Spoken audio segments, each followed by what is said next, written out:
c'est un rôle assez amusant pour moi, devant certaines personnes ici, de jouer à l'universitaire plutôt que d'autres jeux. Donc, bonjour et bienvenue à toutes et à tous. Je ne parle pour l'instant que dans mes fonctions administratives de responsable de l'équipe d'accueil qui a aidé Madame Herman à préparer cette journée d'études, même si c'est une aide dont au fond je ne suis même pas sûr qu'elle avait réellement besoin, tant elle a fait preuve d'idées, de compétences, de savoir-faire dans l'organisation de cette journée. À vrai dire, la seule personne que je dois remercier, c'est elle, pour en avoir pris l'initiative et l'avoir si bien exécutée. Je ne vais pas prendre de temps, de son temps ni du vôtre, mais j'imagine que nous sommes tous fortement convaincus de l'importance des sujets qui seront discutés aujourd'hui, ne serait-ce que, enfin mon Dieu, c'est un truisme, il suffit de voir dans quel état est notre planète pour imaginer que s'interroger sur les raisons qui ont pu la mettre dans une telle situation et sur les colères et les angoisses que cela peut faire naître semble tomber sous le sens comme un sujet de première nécessité. Évidemment, du point de vue de l'histoire de la création, qui est tout de même notre champ officiel d'exercice, sont des questions dont le retentissement est ancien, est considérable, et tout ce qui peut contribuer à en écrire l'histoire et à en faire l'analyse est évidemment très, très bienvenu. Un dernier point, indépendamment même de l'importance du sujet, je suis particulièrement, particulier plaisir à ouvrir ce colloque pour une autre raison, qui est que plus que d'autres, je ne dirais pas mieux que d'autres, mais enfin plus que d'autres, votre colloque fait appel de manière quasiment systématique à la parole des artistes, dont quelques-uns sont déjà dans cette salle, et que je salue tout particulièrement, même le dernier arrivé, Jérôme. Et bon, c'est probablement une passion personnelle, mais je crois que rien n'est préférable, rien n'est plus intéressant que la parole des artistes, et que donc cette journée d'études leur fasse une si large part me paraît aussi une excellente chose. Voilà, selon la formule consacrée, je nous souhaite à tous d'excellents travaux, et je vous cède immédiatement la parole et la tribune. Merci beaucoup, Monsieur Dajan. Donc aujourd'hui, je suis une doctorante heureuse, donc à plusieurs titres. D'abord, je voulais remercier également Monsieur Dajan, qui a eu la gentillesse de me confier la responsabilité de cette journée. Également de m'avoir orientée sur ce sujet qui est un sujet chaud, qui parle à tout le monde. Donc j'ai pas l'angoisse de la doctorante isolée dans sa sphère et qui a l'incompréhension de son entourage, puisque ce sujet de l'écologie parle à tout le monde et c'est très agréable de pouvoir en parler et échanger. J'espère que le ton de cette journée sera enlevé, puisqu'effectivement j'ai privilégié des dialogues entre historiens de l'art et artistes. Au sujet du programme, je vais vous le présenter rapidement. On va commencer par cet après-midi. Donc j'ai le grand plaisir d'avoir reçu l'acceptation de 4 historiens de l'art, de Jean-Hubert Martin d'abord et d'Anne Tronche, qui eux sont des témoins privilégiés de la scène artistique des années 70. Donc leur témoignage sera particulièrement précieux, ils ont vécu cette époque et pourront donc intervenir pour Madame Tronche au sujet d'un artiste japonais, Tetsumi Kudo, qui a été traumatisé par l'attaque nucléaire dont son pays a fait l'objet. Elle en discutera en collaboration avec le galeriste de Tetsumi Kudo à Paris. Donc lui n'a pas connu l'artiste, mais par contre, il a un contact direct avec son public et il pourra nous indiquer la réception de ce travail. Jean-Hubert Martin, qui est ici présent, je le remercie également, entretiendra une conversation avec Bernard Borgeaud, un des pionniers de l'art écologique en France, qui lui était inspiré de philosophie zen et qui voulait engager une pédagogie de la perception avec son public. On aura un petit pôle sciences dures également, avec Basrod, qui fera son intervention avec mon directeur de thèse, M. Dagen. Donc voilà, l'écologie est une science. On tend à démontrer maintenant l'appartenance de l'homme à l'écosystème vivant. Et on a peut-être déjà du mal, hein, les artistes ont essayé de nous y sensibiliser.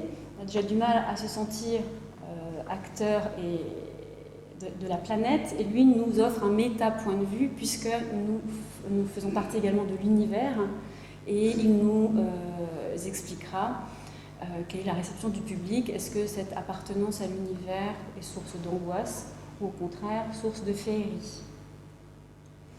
Ce matin, pour clôturer la matinée, Monsieur Castelin, Jean-Christophe Castelin, qui est directeur du journal Les Arts, fera une intervention avec le Benjamin de la journée, Julien Salot, qui lui a développé une thématique de sculpture autour de l'animal. Donc de la même manière, il est rendu de New York, là où il a installé une grotte stellaire. Donc tour à tour, également, la nature peut faire peur ou peut émerveiller. Lui, tour à tour, selon ses humeurs, développe un bestiaire plutôt fantastique, un petit peu effrayant, des hybrides d'animaux, ou alors un bestiaire féerique, et il nous exposera ça en toute fin de matinée. Ensuite, le début de la matinée, on va rentrer dans le dur du sujet immédiatement. Cette question est chaude, hein. Est-ce que l'art écologique a un impact social mesurable? Alors, il y a bien un point d'interrogation à la fin de ce sujet. Et on se posera la question, Carole Barthélémy et moi-même, de cet impact. Elle est sociologue, donc le point de vue des sciences humaines et la méthodologie particulière à la sociologie lui permettra de censurer la première intervention que j'ai faite, puisque de manière empirique, je me suis rendue sur le lieu d'installation artistique ou d'action artistique pour pouvoir essayer de mettre au point une méthodologie d'évaluation de l'impact de ces pièces. Et enfin, Marion Duquesroy. J'en étais au pôle sciences dures. Voilà, Marion qui est là, voilà, exactement. Elle interviendra donc, je les ai mis conjointement, son directeur de thèse aussi, M. Dagen et Basrod, puisqu'elle s'est intéressée avec un joli titre, La nature en suspens, à l'impact des sciences dans ce sujet. Alors, je vais vous faire un petit peu voyager ce matin. Donc, dans le cadre de ma 4e année de thèse, je me suis autorisée à sortir un petit peu de la bibliothèque pour pouvoir mener des enquêtes sur le terrain, ce qui était très agréable. Une première enquête qui est conduite au Danemark, dans le Jutland, où un artiste français, en collaboration avec un artiste danois, a été chargé de la réhabilitation d'un site minier, donc un site qui a été mis à mal du fait de son exploitation par la main de l'homme. Et ensuite, je vais vous emmener à Buenos Aires, où j'y étais tout récemment, dans laquelle Nicolas Uriburu a mené très tôt, dès les années 70, des campagnes de lutte contre l'abattage des arbres et des campagnes de plantation dans le centre-ville. Donc ces deux déplacements sont tout récents. J'étais à Echtveld en août et à Buenos Aires en octobre. Et l'intérêt, c'est que le résultat des investigations que j'y ai conduites m'ont amené à pouvoir nuancer et actualiser les résultats qui étaient sortis de la bibliographie, donc de mes recherches bibliographiques classiques. Alors, est-ce qu'on peut envisager de mesurer l'impact social d'une œuvre artistique? Dans le cas précis de ces deux travaux, ça ne s'applique pas à toute pièce artistique, elles étaient soit présentées comme à vocation sociale par les commanditaires, comme pour la réhabilitation de la mine au Danemark, soit clairement affirmées comme à impact social par leur auteur. Nicolas Uriburu, lui, clairement dit œuvrer dans la sphère d'un acte social, d'un art social à destination du public. Donc il était légitime de pouvoir tenter d'évaluer l'impact. Le travail conduit au Danemark est bouclé, l'enquête est bouclée, j'en ai sorti des conclusions. Par contre, vous verrez, celui de Buenos Aires est encore en cours. Donc je pourrais vous en présenter le déroulement et vous pourrez également en apercevoir les futurs développements. Tout au long de la journée, donc je voudrais que le ton soit spontané, vous êtes bien sûr amenés à interrompre les intervenants, à poser des questions, et également tous les intervenants en fin de présentation pourront demander à l'auditoire s'il a des questions. Voilà une photographie. Je pense que la qualité n'est pas exemplaire, mais c'est une numérisation d'un catalogue. Donc voilà, vous voyez le site d'Egvel, de Torskin, maintenant, aujourd'hui. Donc ça permet de se rendre compte de la configuration générale du site. Donc on est entre champs et forêts, entre champs cultivables et forêts. C'est une zone au relief irrégulier. Elle porte donc encore les stigmates de son exploitation. L'objectif du programme qui a été assigné à Jean Clarbou était clairement annoncé dès l'introduction du catalogue. Il s'agit de réhabiliter une ancienne mine d'une surface d'1,5 hectare pour en faire un lieu de promenade culturelle. Donc il sera ponctué de sculptures et d'en faire un lieu également de promenade et un lieu propice à resserrer les liens entre l'homme et la nature. Je cite le maire de la commune. Il s'agit de créer une œuvre d'art pour le plaisir de la population locale et des nombreux touristes qui, chaque année, visitent ce parc naturel du Danemark, riche de sa culture historique. On est donc dans le cadre d'un travail de commande publique. Le site bénéficie d'une soixantaine de sponsors. Des entreprises commerciales, privées ou locales ou nationales, par exemple Lego, a largement subventionné l'entreprise. On a également des fonds publics et des subventions de fondations. Le travail s'inscrit dans la durée, dure 6 années, de 1985, la phase de repérage, à 1991, année de l'inauguration du site. Donc il a nécessité des moyens lourds, des engins de travaux, donc on les voit à l'image, également la participation de toute la population locale qui a pu se porter volontaire. Le remodelage du terrain a été d'importance, donc Jean Clarbou a tiré profit de la configuration réelle du lieu pour y installer ces sculptures en 2 endroits bien distincts, à l'ouverture est-ouest tout d'abord, où il a implanté oblique basse et oblique haute, donc est-ouest, ces sculptures ponctuent la course du soleil. Voilà, donc ces sculptures monumentales, donc on a à l'est l'ouverture avec oblique haute. Donc c'est une envolée de 2 poutres de fer hautes de 15 mètres et la pièce dégage une impression de prouesse technique puisque les 2 barres latérales semblent bien fines pour mettre en équilibre le bloc de granit inséré entre les 2 poutres de fer. Et à l'ouest, en écho, on a oblique basse, une poutre de fer de 8 mètres qui est posée en léger oblique sur ces 2 supports. La cuvette d'extraction de la mine est également investie par l'artiste. On a au fond de la cuvette point de vue, qui est ici, un assemblage triangulaire de 3 poutres. Nous avons également rebond, donc là c'est une impressionnante glissière qui épouse la pente de la dépression. Il y a 4 rampes de fer de plus de 20 mètres et elle plonge du sommet du plateau jusqu'au fond de la combe et elle en ressort à l'angle droit, elle est lestée de lourdes pierres morainiques. La 3e pièce, c'est surplomb, qui domine la cuvette avec un impressionnant porte-à-faux. Les 2 plaques sont suspendues donc, au-dessus de la dépression et elles retiennent un énorme bloc de granit. Alors l'impression est quasi bruyante quand on est au fond de la cuvette. Ça peut représenter un avion en vol dont les 3 poutres figureraient la poussée. C'est un effet assez saisissant. Je vais vous présenter rapidement les pièces de Robert Jacobsen, qui ont un fort impact visuel également. Donc on a Tycho Brahe 1, 2, les cheveux de Saturne, et je ne sais pas si je peux m'en pointer. Donc il s'agit d'évaluer l'impact de ces pièces. Donc quelle est la réception de ces pièces au moment de l'inauguration du site. Donc là j'avais à ma disposition la bibliographie, et Grete Rodsbøl, la ministre de la Culture danoise, pour elle, curieusement, le site n'a rien de pittoresque. Je la cite, le site d'Egvelt change nos perceptions de l'art.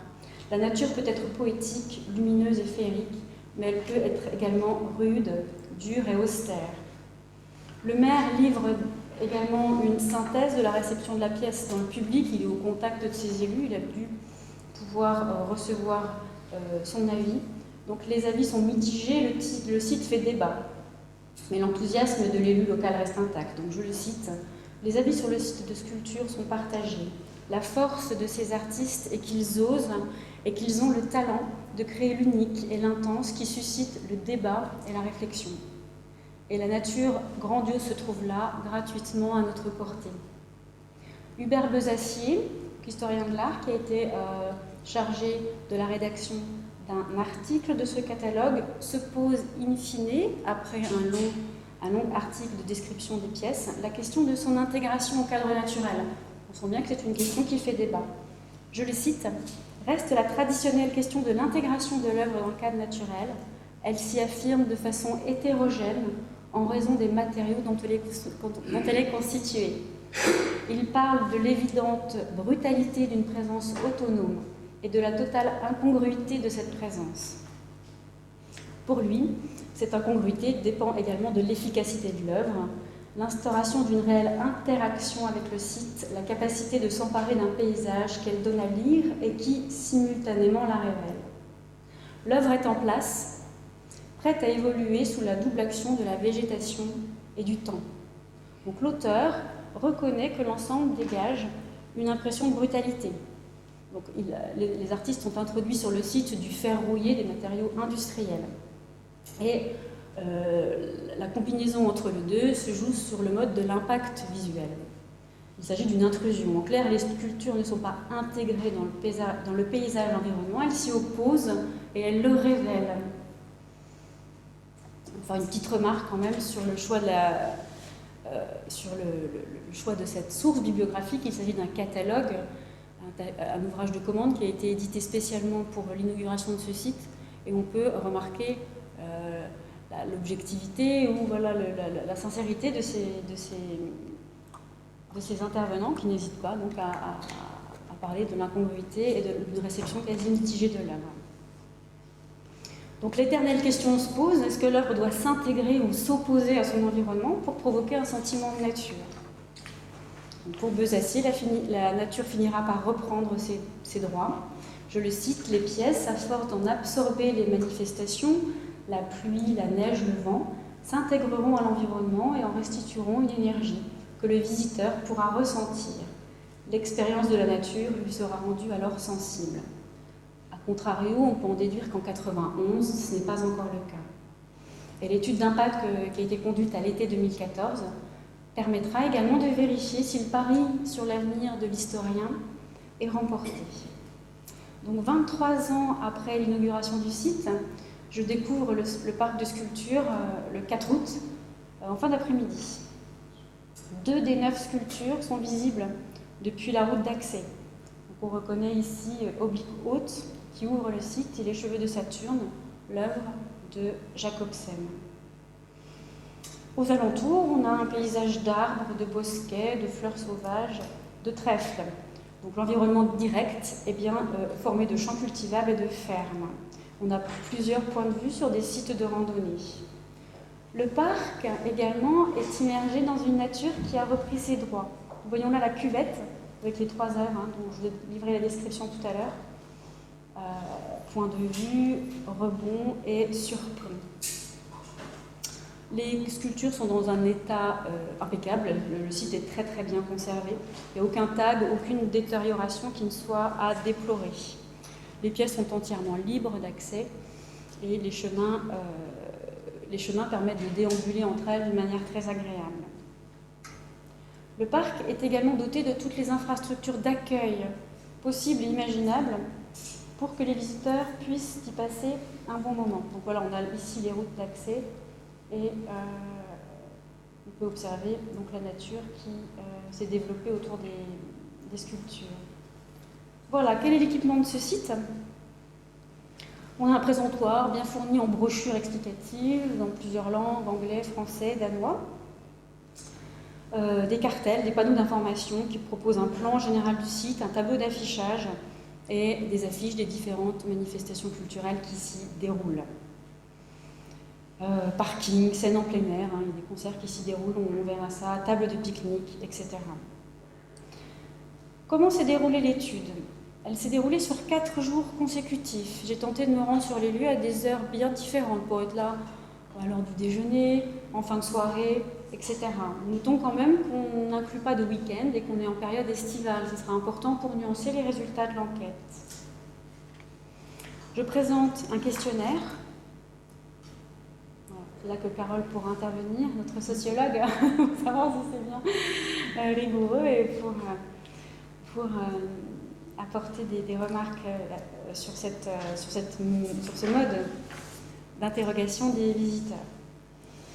Voilà, et donc soit les visiteurs se saisissent de ce questionnaire et le remplissent eux-mêmes, comme c'était le cas pour celui-là, soit je continue leur réponse et au dos du questionnaire, je pouvais faire quelques petites remarques complémentaires en fonction de la discussion qui s'y déroulait. Le lundi 4 août, je reste 1h30 sur le site en fin d'après-midi. 7 personnes sont sur place. J'en approche que 3 et tout accepte de répondre. Le 5 août, 1h30 de présence sur le site à l'heure du déjeuner. Il y a 26 personnes présentes, j'en approche 14 et 12 seulement acceptent de répondre. Le 6 août, je restais 1 heure sur le site, voilà, dans cette configuration-là. En fait, il y avait une centaine de personnes qui étaient encore présentes à 21h sur le site et il accueillait depuis le début de la soirée une réunion d'amateurs de vieilles voitures. Et bon, je n'ai pas jugé opportun de déranger les amateurs de vieilles voitures, donc je n'ai pas approché aucune personne n'a été approchée. Et le jeudi 7 août, autre infrastructure qui était mise en place, ça se déroule vite. Je restais 1 heure en fin de matinée, il y avait une dizaine de personnes qui étaient là, personnel technique. Je vais vérifier la qualité de l'image, ça va. Donc un chapiteau était mis en place, des petites baraques à frites et à saucisses. Et en fait, le lendemain, il y a le festival de jazz de Torsking qui se mettait en place, donc tout était prévu pour accueillir les amateurs de musique. J'ai donc conduit cette étude sur la base de 15 questionnaires. Et j'ai mis en forme les résultats que je vais vous livrer maintenant.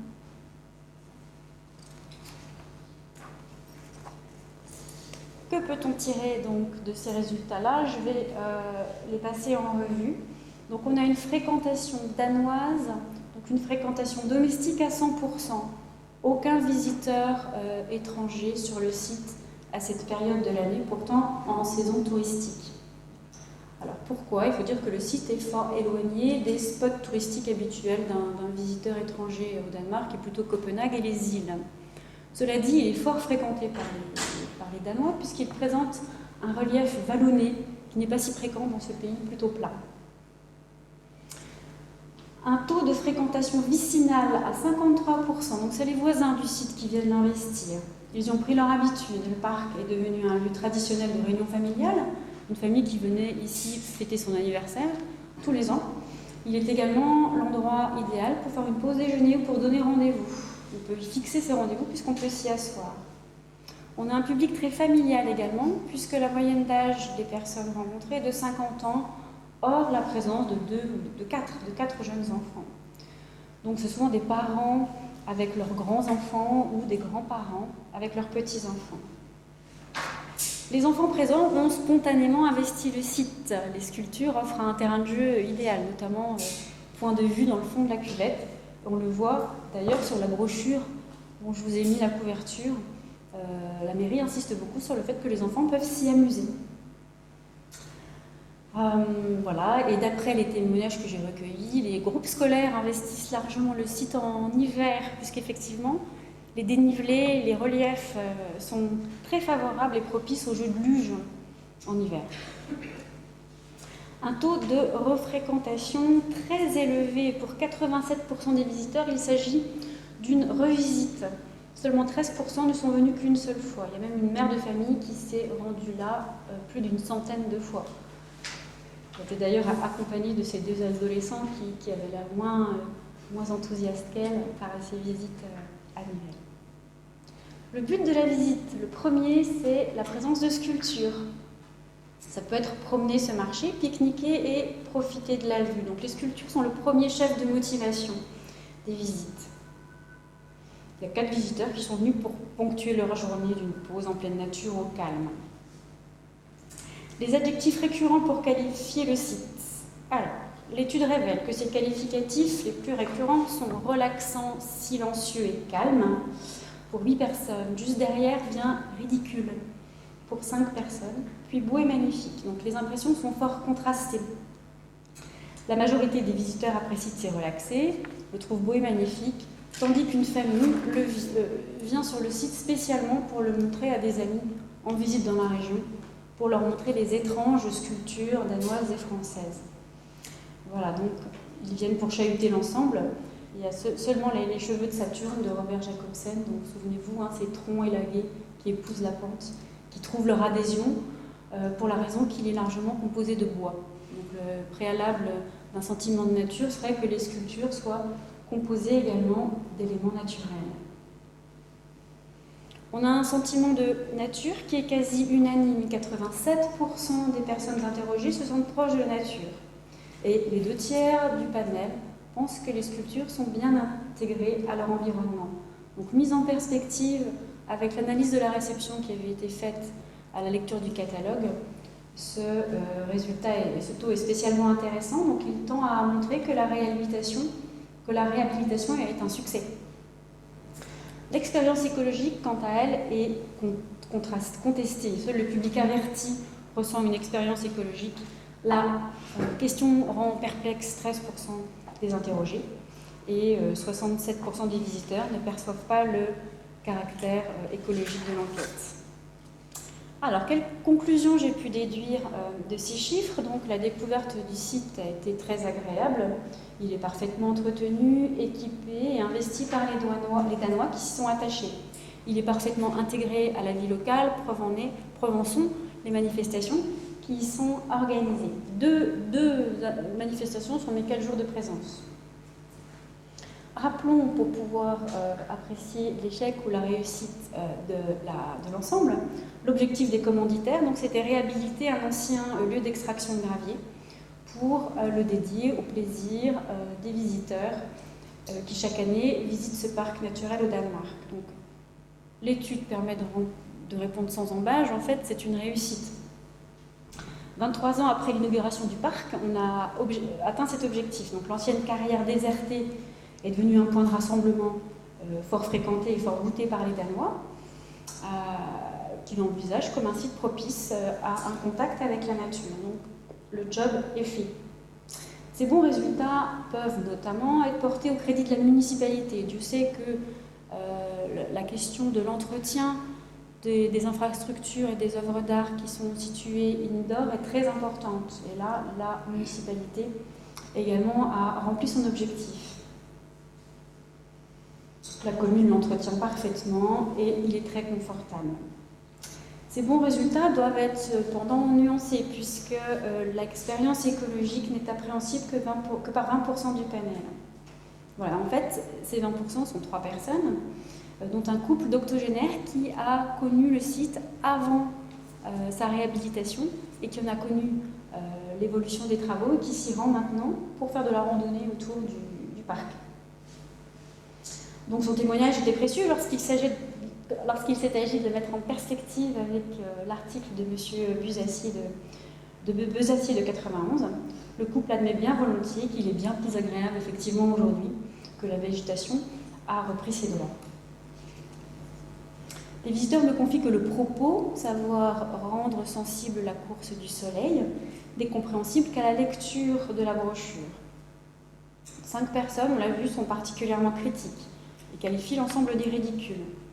Alors, ces critiques peuvent-elles se justifier? Donc, le propos écologique ne peut être ressenti que si on a eu connaissance de l'ancienne nature de gravière du site et d'une portion excavée du paysage qui avait fui à l'époque toute végétation et toute présence humaine.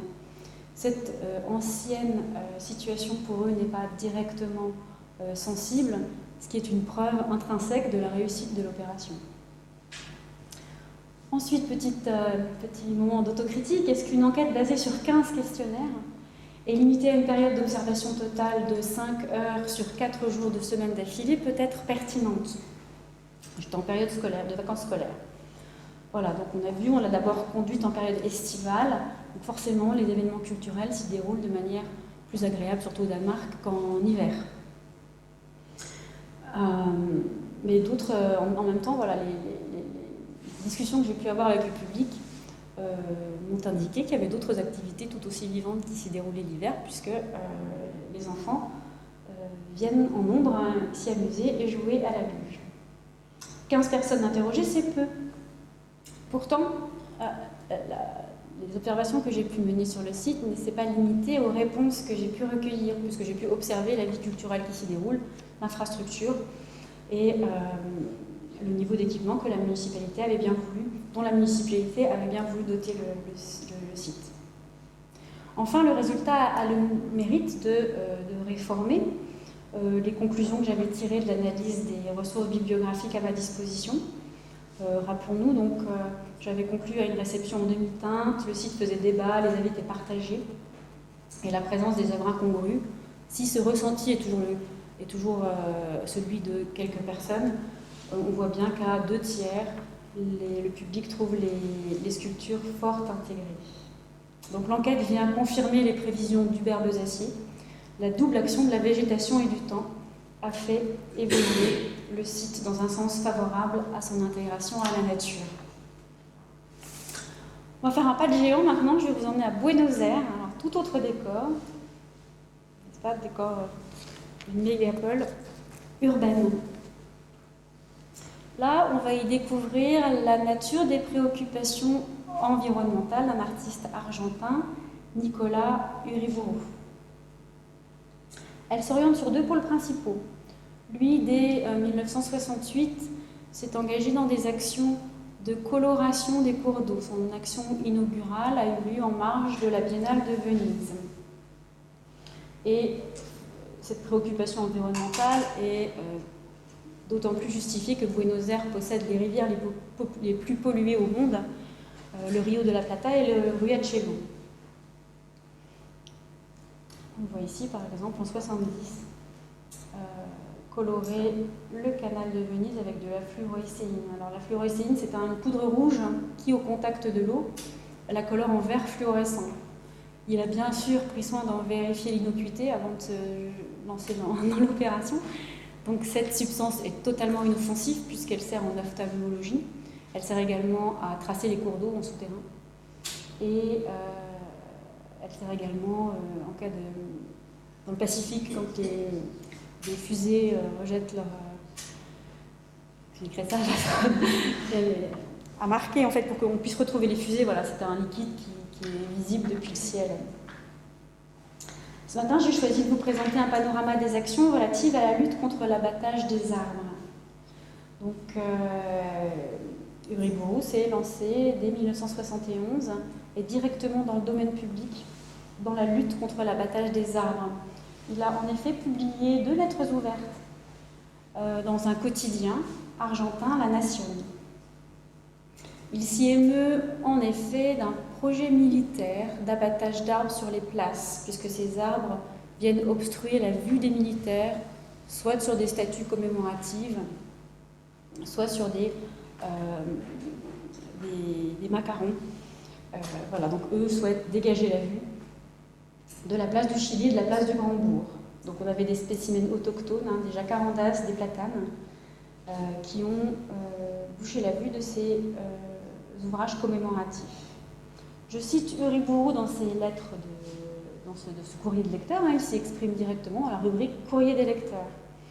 Les arbres purifient l'air que nous respirons. Grâce à eux, nous ressentons les changements des saisons. Les places boisées, pour les habitants qui ne partent pas en vacances d'été ni ne possèdent de résidence secondaire, représentent l'indispensable poumon vert, le lieu de détente et de désintoxication hebdomadaire. Il conclut ses lettres par des demandes fermes. Par exemple, je demande et j'exige qu'on cesse cet assassinat d'arbres, qu'on respecte les places. C'est un manque total de culture de les réduire à du ciment. Il formule également le constat de la passivité de la population et il l'incite, il l'appelle à manifester. Je le cite, « Peu à peu nous sommes privés de verre, personne ne proteste, personne ne remplace les arbres, unissons-nous pour défendre notre ville et ses arbres qui nous appartiennent. » Voilà, après cet appel à la conscience des citoyens, en 1982, il passe directement à l'action et se lance dans une campagne de replantation de la ville de Buenos Aires. Il forme le projet de multiplier par 2 la présence d'arbres dans la ville. Il requiert en 1982 et obtient l'autorisation de la direction des paysages de Buenos Aires pour planter 50 000 arbres. En 84, donc là on le voit sur les images en noir et blanc, planter des arbres sur l'avenue du 9 juillet. C'est l'avenue qu'on a aperçue dans la photographie de présentation de Buenos Aires. En 84, il est élu président d'une association, le groupe Bosque à Punta del Este, cette fois-ci en Uruguay. Et l'objectif est de reboiser la zone également. Il procède aux premières plantations. Et en 87, chaque année, sur l'avenue du 9 juillet et le 9 juillet, il procède à des plantations. Alors, quelles sont les spécificités de ces actions? Donc, elles ont la particularité de se dérouler directement dans l'espace public. L'espace d'une rubrique du courrier des lecteurs dans La Nation ou l'espace urbain de la mégapole argentine. Donc, dès 1970, il s'affranchit de tout cadre, voire de tout carcan artistique, et agit en tant qu'artiste citoyen. Il s'adresse à ses concitoyens directement, et non à des spectateurs. Donc, il faudra tenir compte de cette particularité lorsqu'il s'agira d'évaluer l'impact de ces actions. Quelle est la méthodologie adaptée et adaptée pour évaluer l'impact de ces plantations? Alors moi, forte de l'expérience du Danemark, je m'étais rendue sur place avec mon petit questionnaire sous le bras, et je me suis retrouvée donc avenue du 9 juillet, l'avenue la plus large au monde, on a 22 voies dans les deux sens, voies de bus, voies de voiture. Voilà, et j'étais prise d'un petit doute. Donc, il y a 23 voies de circulation dans les deux sens, il peut falloir 8 minutes pour traverser la rue. C'est un enfer de bruit et de fumée. Donc là, j'ai pris ma respiration, je me suis dit Green Power, on lâche pas l'affaire, on y va. Voilà, là on est situé dans les allées qui sont plantées à bord. On peut me voir dans un coin d'une image où je fais semblant, voilà. Là, on voit pas bien les petites silhouettes là. C'est moi, je fais semblant de regarder mon portable en me disant est-ce que je les interroge, est-ce que je les réveille ou pas. On a quelques jeunes gens donc, qui se reposent à l'ombre des magnifiques arbres qui longent la photo. Donc en fait, j'ai renoncé à déranger ces personnes pour leur proposer de répondre au questionnaire. Alors pour quelle raison? Je ne l'ai pas senti sur le moment-là, mais en fait ça s'explique. Pourquoi? Déjà en raison du périmètre d'inscription des œuvres. À Torskine, elles étaient situées dans un parc sculptural clos, fermé, étiqueté entre guillemets, œuvre d'art à part entière, puisqu'elles en possédaient tous les attributs, un cartel, un fascicule de présentation des œuvres qui contenait biographie des artistes et explication du site. À Buenos Aires, dans l'espace public, vous ne croisez que des passants et aucun visiteur. Également, en raison de l'objet de l'étude, ce ne sont pas des sculptures qui sont données à voir, mais des arbres, ce qui est fort différent, et également en raison de la temporalité des travaux. Les pièces danoises étaient des œuvres pérennes, des sculptures. Et en fait, à Buenos Aires, ce qui s'oppose à cette pérennité des sculptures, c'est que l'action du Uriburu était une action éphémère qui s'est déroulée dans le temps. Donc à la limite, pour faire une étude d'impact, il aurait fallu être là au moment d'une plantation pour pouvoir interroger un public ouvert à cette enquête. Voilà. On ne peut pas, je ne sais pas, Barthélemy, vous me direz ce que vous en pensez, c'est pas évident d'évaluer ça dans ces conditions-là. Par contre, j'ai pu le faire à travers le travail de recherche bibliographique classique. Par exemple, vous vous concentrez aujourd'hui sur un ouvrage rédigé par Pierre Restany en 2001, qui a très bien connu l'artiste. C'était un témoin privilégié de toute la carrière du Uriburu. Ils se connaissent, m'a-t-il dit, Nicolas, depuis tout petit. Et s'apprécie beaucoup. Donc Pierre Restany, au fil des pages, confie plusieurs éléments de réception. Tout d'abord, rappelons-nous les lettres ouvertes qui étaient faites pour empêcher les militaires d'abattre des arbres. Quelle a été la réception des militaires à ce moment-là, en 1971 et 80. Donc je le cite, pas grand mystère, les militaires prendront mal d'être mis en cause par l'artiste citoyen.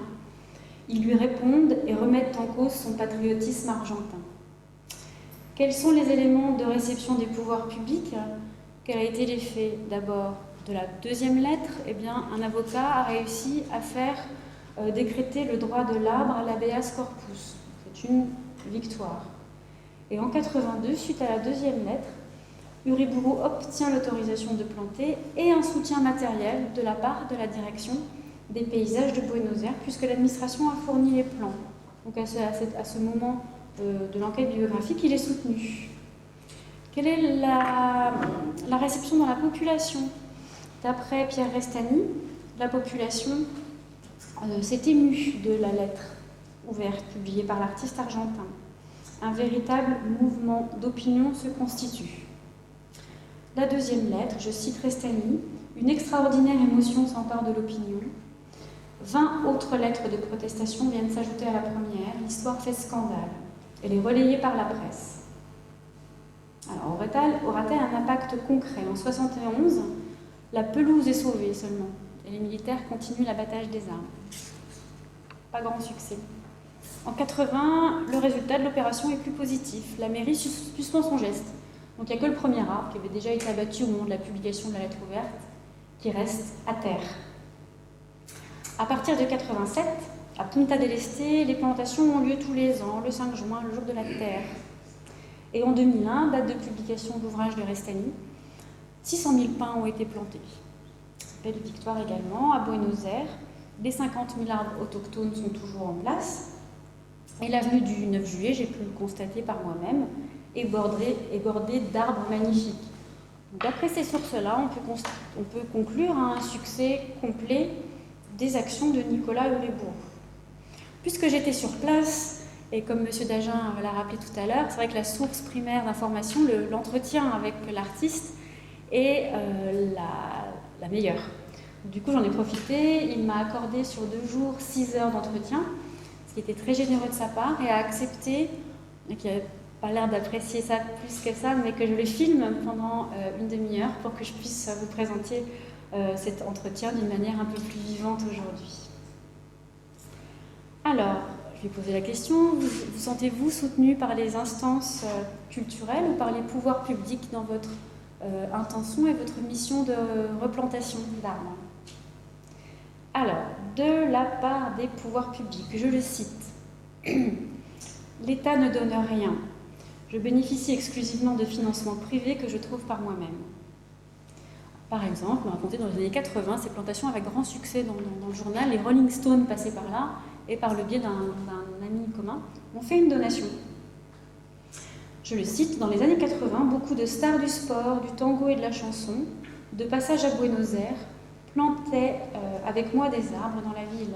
Ça faisait l'objet d'articles dans le journal. » Et il profite également, m'a-t-il dit, de donations des pépinières. Il achète des arbres aux pépinières et elles lui rendent l'appareil en lui offrant quelques spécimens. Je lui pose la question, vos arbres sont-ils toujours en place? Est-ce que vous continuez les plantations? Pour Punta del Este, je le cite, non, ça s'est arrêté depuis longtemps. Les arbres ont été attaqués par les fourmis. Il est impossible d'en planter à nouveau. Il y a souvent des problèmes d'entretien des plantations par les services publics. Là, on retouche ce qui avait fait le succès du parc de sculpture au Danemark, c'est l'excellent entretien par la municipalité. Et là, au contraire, ces arbres n'ont pas été suivis. Et donc, ont dépéri et sont morts. Sur l'avenue du 9 juillet, je le cite, il était un petit peu déçu, le nouveau gouvernement a créé des voies de bus depuis les premières plantations. Il a fallu abattre les arbres plantés dans les années 80. Je suis heureux que les gens puissent se rendre au travail plus rapidement, mais ça reste décevant. Je ne plante plus d'arbres officiellement sur cette avenue depuis l'an 2000, mais je plante toujours des arbres, seul, à mes frais, sans public. Le plus souvent sans autorisation, sur les trottoirs, dans les parcs, partout en fait. Voilà. Donc il plante des arbres entre de happenings sans public particulier. Donc ces déclarations d'Uriburu ont actualisé et nuancé le résultat de mes recherches bibliographiques. Il ne plante plus d'arbres qu'en dehors de toute manifestation culturelle. Quel est son ressenti quant au soutien procuré par ses confrères artistes ou par les institutions culturelles? Le public est-il réceptif? La partie de l'entretien filmé que je vais vous présenter maintenant va pouvoir fournir des éléments de réponse sur ces points.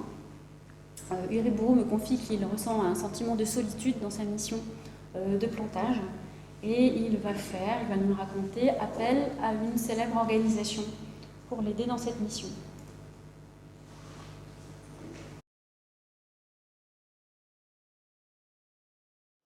En ce moment que j'étais à Documenta, les gens sont arrivés vers moi en me disant pourquoi j'ai choisi de travailler le vert. En avant tellement de couleurs dans la nature. Et moi j'ai pensé, pourquoi pas le vert, parce que c'est les couleurs que des Grünen et les partis verts ont choisi aussi. Et pourquoi pas le vert que le Greenpeace a choisi aussi, ça veut dire que j'étais dans la voie. C'est pas une chose bizarre de choisir ces couleurs. C'est lui qui voulait participer à ma coloration. Et après, c'est lui qui m'a invité à faire d'autres choses à la Free University. C'est le premier Argentin qui rentre dans Documenta. Qu'avant, on était les Sudacas. C'est un mot horrible. Enfin, c'est comme ça. Sudaca, c'est péjoratif. Du sud, Sudaca. On se sentait des Sudacas. Et après, on retrouve pas mal d'Argentins et comme ça s'appelle, des artistes latino-américains qui sont rentrés. Ce sont des frontières qu'il faut briser pour exister, je ne sais pas. Le Greenpeace, moi je suivais ces actions que j'admirais beaucoup.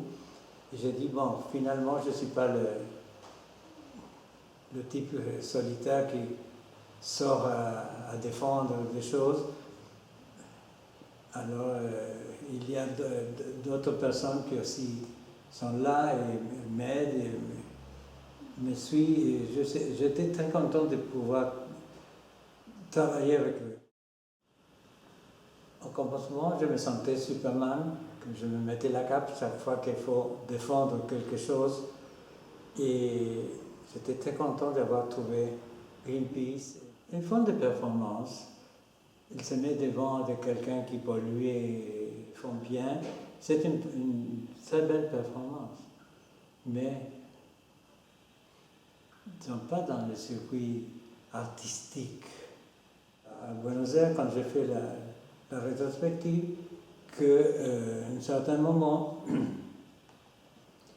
on voulait faire un rideau énorme de 15 mètres, toute la façade de ce bâtiment. L'énorme pancarte qui est tombée de 15 mètres jusqu'au sol.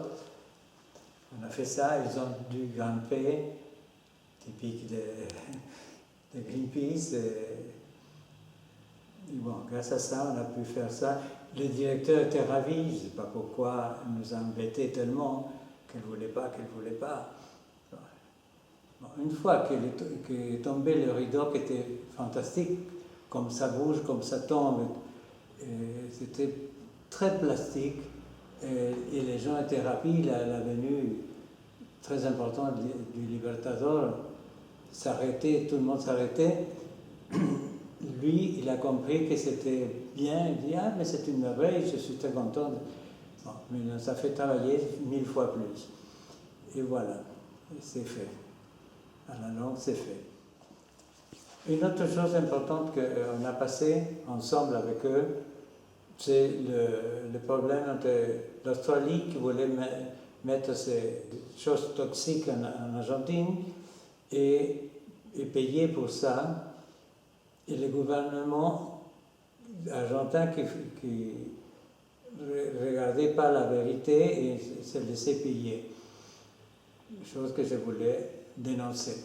Alors à ce moment, on a monté tous à l'intérieur, comme si c'était une visite guidée au Congrès. On était 5 ou 7 personnes, je ne sais pas combien. Et on a pu faire ça en haut. Ils sortaient au balcon. Et ça se voit dans le film, c'était très bien, et bien réussi. Bon, on l'a fait, c'est bien sorti. Moi, j'aime beaucoup l'image avec la masque anti-gaz que je me mis. Et Et ça, c'est une autre chose qu'on a fait ensemble. Et voilà, d'autres choses comme ça que Greenpeace en a travaillé ensemble. Quelquefois, je participe. Quelquefois, c'est à la dernière minute, et c'est ça que je ne veux pas. Je dis préparons les choses.